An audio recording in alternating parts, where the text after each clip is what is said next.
Hello, movie newscast family, and welcome back to the channel. In the past 24 hours, we've received the heartbreaking news of the loss of some truly remarkable individuals. Today's episode is a tribute to their incredible legacies. Israel El Magnifico Vázquez, Mexican super bantamweight boxer, dies at 46. Our champ. The world champion boxer was known for his punching power and for 4 epic fights against compatriot Rafael Marquez. Israel Vázquez, a 3-time featherweight boxing world champion, has died. He was 46. World Boxing Council President Mauricio Suleiman confirmed the athlete's death in a post on Twitter on Tuesday, December 3, weeks after the WBC announced that the prize fighter had been diagnosed with cancer. Israel Vázquez is finally resting in peace, Suleiman wrote. May God give strength and support to his wife Laura, their children, family, and friends during these difficult times. Celebrated as one of Mexico's greatest boxers, Vázquez El Magnifico was known for his punching power and lightning-fast speed, as well as for 4 title fights against compatriot and rival Rafael Marquez that took place from 2007 to 2010, The Athletic reported. Per the outlet, after losing the first bout, Vázquez reclaimed his title 5 months later. A split decision fight in 2008 came with a price, with the boxer suffering a detached retina, which sidelined him for 19 months. In what would be his last fight against Marquez and final fight as a boxer in 2010, Vázquez suffered a knockout in the 3rd round. In a video posted on a GoFundMe started to help with the athlete's medical expenses, Vázquez was lauded for his grit. Israel gave his heart for the fans. And physically, it took its toll. The narrator of the video shared. Debbie Nelson, Eminem's mother, dies at 69. The rapper's mom was previously diagnosed with lung cancer. Debbie Nelson, the mother of rapper Eminem, has died. She was 69. A rep for Eminem confirms to People that Nelson died in the evening on Monday, December 2, in Street Joseph, Mo, from complications related to lung cancer. TMZ was first to report the news of Nelson's death. News of her illness was first reported by multiple outlets in September. Nelson was born in 1955 on a military base in Cannes and said she grew up in a large dysfunctional family. According to her 2008 memoir, My Son Marshall, My Son Eminem, her parents split up before she turned 10. She wrote in the book, leaving her responsible to provide for the family as the oldest of 5 children. At age 16, she married Eminem's father, Marshall Bruce Mathers Jr. 2 years later. She welcomed the Lose Yourself rapper in 1972. Eminem, 52, and Nelson had a rocky relationship throughout her life. He apparently called her out in his 2002 song Cleanin' Out My Closet, which led to Nelson suing her son for $11 million for defamation. ABC News reported that while the judge ruled in her favor, Nelson was only granted $25,000 of the $11 million she asked for. Ultimately, she was only entitled to about $1,600 after lawyer fees. Nelson considered reconciling with Eminem in a 2008 interview with The Village Voice. "There's hope for everybody," she said at the time. "It's a matter of just basically swallowing your pride. It's like a cash check. It's over, it's done. You need to move on." Jack Jones, the Grammy-winning singer of popular music fare such as Lollipops and Roses, The Impossible Dream, Wives and Lovers, and perhaps most famously, the theme to TV's The Love Boat, died Wednesday, October 23. He was 86. A resident of Coachella Valley, California, Jones, who had been diagnosed with leukemia 2 years ago, died at a hospital in Rancho Mirage, California last night.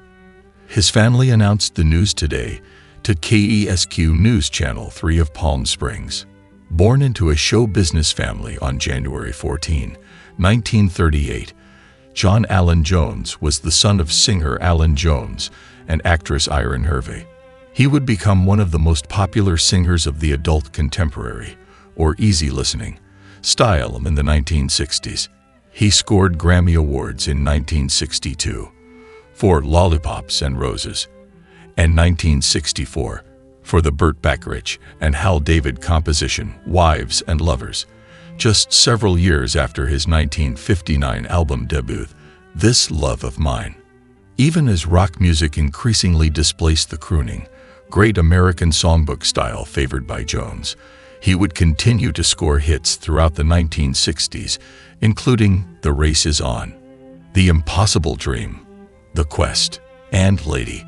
By the 1970s, Jones, a fixture of the era's variety and talk shows, was recording easy-listening renditions of music by such contemporary songwriters as Randy Newman, Harry Nilsson, Gordon Lightfoot, Carole King, and even Lowell George.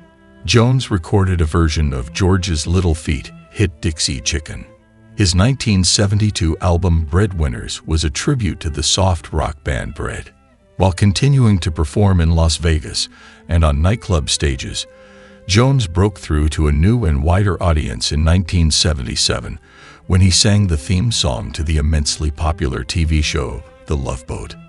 The song, officially titled Love Boat, and composed by Charles Fox and Paul Williams, would prove popular with both listeners and parodists, and was released by Jones as a single in 1979. Sylvia Pinal, a Mexican actress known as an icon for her work during the golden age of cinema, died November 28 at the age of 93. Mexico's Cultural Ministry on X shared that Pinal had died after starring in more than 60 films and plays over her decade-spanning career. She died after a urinary tract infection and years of health complications. Pinal's official Instagram account also honored her. "Your absence will always hurt me, but every memory of you will give me the strength to move forward." The Instagram account shared, "As long as you live in my heart, I will always feel that you are still with me. I will love you forever, Mom." Rest in peace, Sylvia Pinal. Pinal was known as a collaborator in the 1960s with the Spanish director Luis Buñuel, starring in the Cannes Award-winning Viridiana, The Exterminating Angel, and Simon of the Desert. She also had a successful career in television, starring in popular Spanish programs like Sylvia y Enrique and Mujer, Casos de la Vida Real. Before appearing on the big screen, Pinal got her start in theater and radio. Her first feature film role was in 1949's Bamba, directed by Miguel Contreras Torres. She went on to star in The Doorman and The King of the Neighborhood. Former San Antonio Mayor Howard Peak, who built foundation for extensive greenway system, dies at 75. Peak served as the city's mayor from 1997 to 2001, having served 2 terms as a city council member. Howard W. Peak, the former San Antonio mayor, who laid the foundation for the city's extensive greenway trail system that now carries his name, has died, family members told KENS5. He was 75. His cause of death is not immediately known. Peak, an Alamo Heights High School graduate, earned a bachelor's degree in history from the University of Texas in Austin in 1974, according to city records. He then went on to explore urban studies and environmental management at UTSA, where he earned his master's. He served as the Alamo City's mayor from 1997 to 2001, having successfully challenged then Mayor William E. Thornton. Peak was coming off 2 terms as a member of San Antonio City Council, where he represented District 9 from 1993 to 1997. In a post on Twitter, Mayor Ron Nirenberg called Peak a visionary mayor and steward of the city whose kindness and gentle style belied an intense focus that leaves a permanent legacy in San Antonio. He understood our community in ways that escape lesser politicians, helping to usher in a modern sensibility while holding fast to the kind of neighbor-centered spirit that makes San Antonio unique among major cities. Nirenberg went on to say, "I was privileged to call him a friend, an advisor, and someone whose mission continues to influence our work." Rest in peace, Mayor Peak. Before entering the arena of politics, Peak worked as an urban planner, most significantly as San Antonio's city planner for nearly a decade. While serving as mayor, he dreamt up the idea of surrounding the city with an emerald necklace of greenway trails, kick-starting that effort in 2000 through a series of policy directives, according to American Trails. Morgan Lofting, the Baroness in G.I. Joe animated series, dies at 84. She also provided voices for Spider-Man and Transformers series, and for Total Recall. Morgan Lofting, the veteran voice actress best known for her turn as the Baroness, the ruthless Cobra Chief Intelligence Officer who brought chaos to G.I. Joe animated series and movies, has died. She was 84. Lofting died unexpectedly Wednesday at her home in Burbank, her agents Neri Lamus and Christopher Arsaga of Celebworks announced. As one of the 10 founding actors at our agency, she meant the world to us and our company, they said in a statement. The voice actress also portrayed Aunt May and the Black Cat for a 1981-82 Spider-Man series, and Moonracer and Firestar for a 1985 Transformers series, and she did voice work on the Arnold Schwarzenegger starring Total Recall, 1992.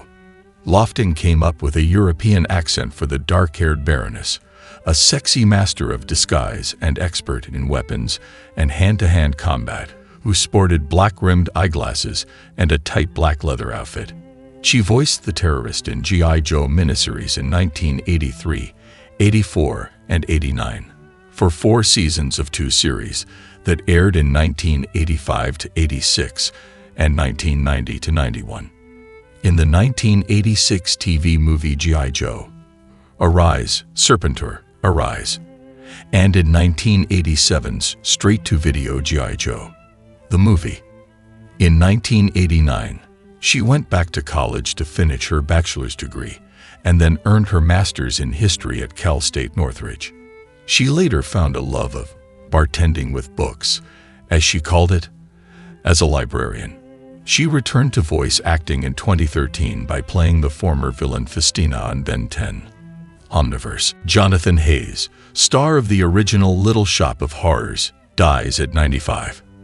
A one-time stage manager for Josephine Baker, he did 24 pictures with Roger Corman, also including Stakeout on Dope Street, Not of This Earth, and The Terror.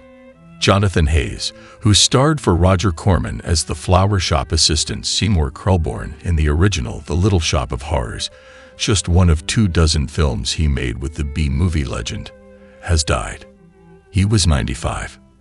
Hayes died Saturday at his home in Los Angeles. His daughter, Rebecca Hayes, told The Hollywood Reporter.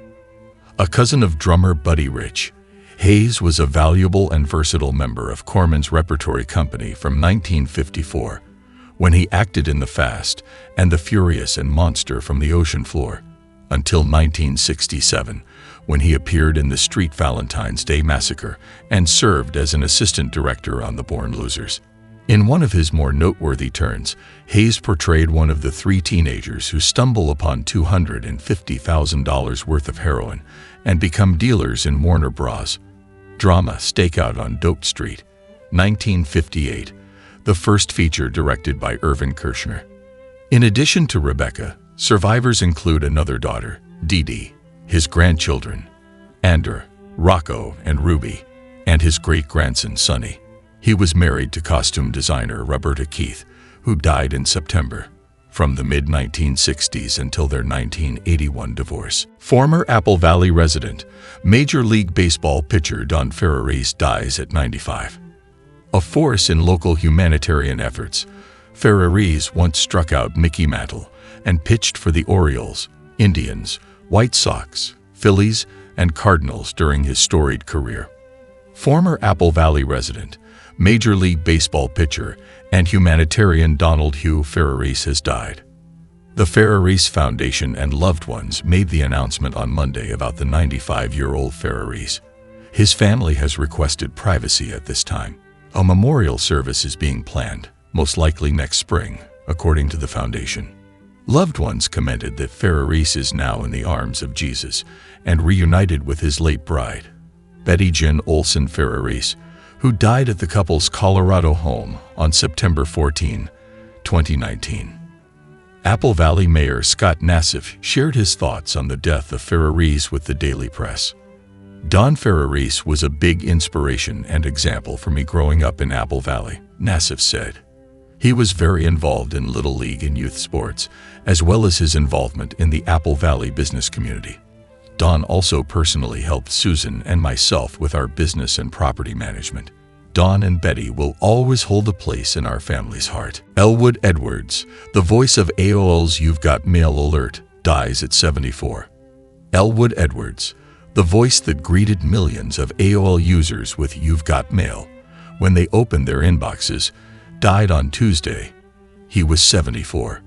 WKYC Studios in Cleveland, where Edwards spent many years as a graphics guru, camera operator, and general jack-of-all-trades, said the longtime employee suffered from a long illness. WKYC Studios added that Edwards passed away a day before his birthday. He died at his home in New Bern, North Carolina, the Associated Press reported. Although Edwards' cheerful, warm voice is now synonymous with the AOL alert, the opportunity to lend his voice to the signature phrase came largely by chance. In 1989, Quantum Computer Services, which would later be known as AOL, was looking for a voice actor to help with the alerts of its new software. Edwards' wife was working there at the time, which is how Edwards heard about the opportunity. All in the comfort of his living room, Edwards recorded "Welcome, You've Got Mail, Files Done, and Goodbye" on a cassette recorder. In return, he received $200. Edwards' voice went on to become one of the defining sounds of the Internet revolution. He was not only greeting new users to AOL, but often introducing them to the world of email for the first time. Edwards' voice made AOL feel a little friendlier, a little more welcoming at a time when the Internet was a big new world for most people, AOL said in a statement. Illinois assistant coach Dana Dimel passes away. Longtime college football coach and former Kansas State All-American offensive tackle Dana Dimel passed away Tuesday at the age of 62, his family announced. He is survived by his wife, Julie, and children, Winston and Josie. Dimel was a 35-year veteran of the coaching community, including stops as head coach at Wyoming, 1997 to 99, Houston, 2000 to 2, and UTEP, 2018 to 13. He most recently helped Illinois to a 9-3 record in 2024 as the program's senior offensive assistant. Today is a difficult day for college football, and our Illini fan ILI, said head coach Brett Bielema. Dana was an exceptional person, husband, father, friend, and football coach. He affected the lives of countless coaches, players, and staff members for more than 3 decades in college football. His influence on our program was incredible to witness and be a part of. His infectious positive energy had a major impact on me, our players, and everyone in our building every day. He will be dearly missed. Our thoughts and prayers are with his wife and family. A product of Kansas State legend Bill Snyder's coaching tree, Dimel served 3 stints on Snyder's staff at Kansas State, following an All-America playing career as an offensive tackle for the Wildcats from 1984 to 86. Dimel signed a free agent contract with the Minnesota Vikings and attended training camp in 1987 before embarking on his coaching career. He was later recognized as a member of Kansas State's All-Decade Team for the 1980s. Sir Lady Java, trans activist and legendary drag performer, dies at 82. Sir Lady Java, an entertainer and groundbreaking trans activist who fought a Los Angeles law that banned drag performance in the late 1960s, has died. She was 82. Pose cast alum Haley Sahar, who is scheduled to portray the pioneering figure in a future biopic, announced the passing on social media Sunday. Sahar said she died Saturday evening after being rushed to a Los Angeles hospital. Friends said she died from a stroke, according to the Los Angeles Times. "The moment I met you, my entire world shifted," Sahar said in a Facebook post Sunday. "You brought light to my darkest corners, hope to places I thought barren, and love I never believed I deserved." Sahar said she had been a volunteer caregiver, with Sir Lady Java for 2 years. Sahar accompanied her when her trailblazing efforts were recognized as the Community Grand Marshal in the LA Pride Parade in 2022. Safir, underground Bay Area hip-hop great, dead at 54. The MC was known for songs like Light Sleeper, collaborating with Exhibit, and taking on a whole rival crew during a famous freestyle battle. Safir, the celebrated Oakland rapper who became a stalwart figure in the world of early 90s West Coast hip-hop, died Tuesday, November 19, the San Francisco Chronicle reports. He was 54. Safir's family confirmed his death, saying he died around 8:45 Tuesday morning surrounded by loved ones. An exact cause of death was not given, though Safir, real name Reggie Gibson, reportedly had been struggling with various health issues, including spinal cancer and complications from spinal surgery. Exhibit, who co-founded the Golden State Project with Safir and Razkas, posted a tribute on social media, writing, "We have so much history I can't even explain what I'm feeling right now. We surrounded him and let him know how much we loved him. He can rest now." Gibson spent much of his adolescence moving in and out of group homes and trying to make a life for himself on the streets. He found his way to music in the early 90s after being discovered by Digital Underground's Shock G, who gave Safir the chance to make his recorded debut on Dew's 1993 album, The Body Hat Syndrome. Gibson also lived, for a brief time, with another Digital Underground associate, Tupac Shakur. Gibson went on to appear in the 1993 film Menace I Society, formed the Hobo Junction crew, and released his debut album, Boxcar Sessions, on Quincy Jones' Quest Records in 1994. Boxcar Sessions' lead single, Light Sleeper, appears on Rolling Stone's list of the 100 greatest West Coast hip-hop songs. But it was a 1994 rap battle that cemented Gibson's legend and place in hip-hop history. The battle, broadcast on San Francisco's KMEL, found Gibson and Hobo Junction squaring off against their Bay Area rivals, Casual and Hieroglyphics. The pair had actually collaborated before, with Safir guesting on Casual's debut album. But as the pair discussed later, bad blood surfaced after Casual bailed on a recording day for Boxcar Sessions. Harry Williams Jr., the last founding member of the legendary band Bloodstone, died at his home in Kansas City, Missouri, on Friday, November 22, 2024. He was 80. He was born on June 19, 1944, and was founded Bloodstone, an R&B, soul, and funk group, alongside Charles Love, Willis Draffin, Charles McCormick, Roger Durham, and Melvin Webb. The band rose to fame in the 1970s and early 1980s and charted 13 songs between 1973 and 1984. In 1962, when the group was founded in Kansas City, it was called The Sinceres, and they were a high school doo-wop group at the time. Anyone who knows me knows I was his biggest fan. Rest well, Harry Williams. Thanks for the memories, radio personality Lady B said in an online tribute. Williams was known for his high soprano voice on songs including Natural High and I Need Your Love, and lead vocals on the song Never Let You Go. The group moved to Las Vegas during the late 1960s. By 1971, they started to build themselves as Bloodstone.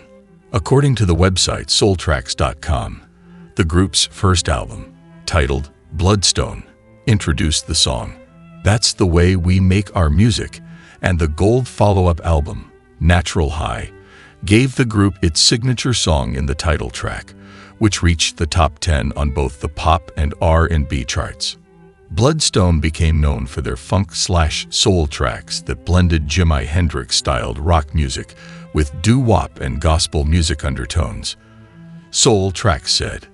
In 2019, Bloodstone was honored with a Lifetime Achievement Award by the National R&B Music Society in Philadelphia. Matt Leblanc made a significant choice to step back from his career to focus on his daughter, who battled a health condition when she was younger.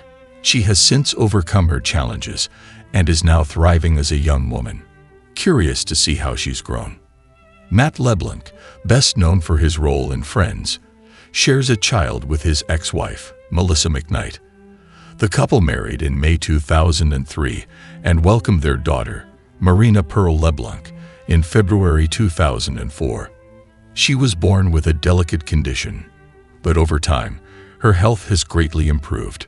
Marina faced significant challenges in her early years when doctors diagnosed her with cortical dysplasia, a condition that affects the brain, bones, and motor skills. Those with this sickness often have difficulty walking and are prone to seizures. At just 11 months old, Marina's doctors diagnosed her and cautioned that the condition had also impacted her vocal cords, potentially affecting her ability to speak. At the same time, Matt's marriage to British model Melissa crumbled amid rumors of infidelity. However, his main concern was his daughter's illness. He once shared, "My daughter was diagnosed with a problem with her head. It was a very dark period, but I got through it. Don't they say what doesn't kill us makes us stronger?" Matt focused all his energy on Marina during this tough period. He first noticed something was wrong when she would fall to her left side while crawling. Adding to the stress of the diagnosis, a nanny leaked the story to the press. "We had a nanny who sold the story about my daughter to the papers. It was a very dark period," the father of one revealed in a January 2011 interview. Despite the chaos in his life at the time, the television star made it his mission to prioritize his daughter, putting his career on hold. "I was so burned out after Joey, I just didn't want to work." Matt explained about the Friends spin-off show that was axed after only 2 seasons. Matt LeBlanc's unwavering dedication to his daughter Marina and his involvement in the lives of Jacqueline and Tyler shows his commitment to family. Through the ups and downs, his bond with them remains the most cherished part of his life.